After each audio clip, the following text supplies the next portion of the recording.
coaching means? It's a nice way of trying to tell a player, don't be a robot.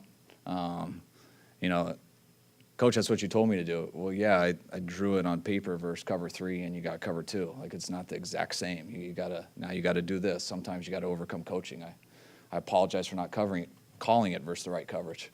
But when you don't, now you got to overcome my mistake or that I'm not as good as you. So please help us out. It's just a nicer way to me of saying, hey, don't be a robot and try to be a football player. And that's huge. I mean, that's what guys do. I mean, man coverage, you have certain routes and certain depths because, I mean, you better get to 10 yards and break to like a 20-yard depth on the hash to get over certain zoning linebackers. And that's what it's drawn for on paper. What happens when you get bump coverage? There's no underneath linebackers, and the guy's jamming the heck out of you. Well, there's a timing element. You better not get all the way to 10 and then break to 20. We're going to get sacked. It's taking a lot longer. Break that off sooner. You have to know the timing of when we're trying to get rid of the ball.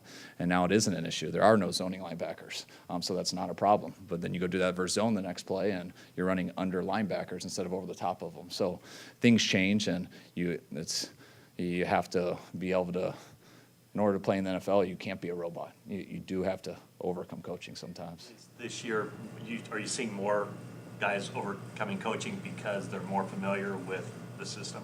Well, yes, I mean, I think that comes with reps, and it's very rare that you install a play and you do it, especially for a young guy. They're going to try to do it exactly how you want, and that is what you want. And then you usually get a different look.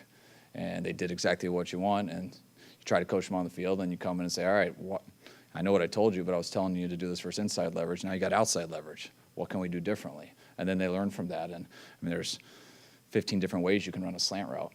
But on paper, it says run dead straight to 5 and break in at a 45-degree angle.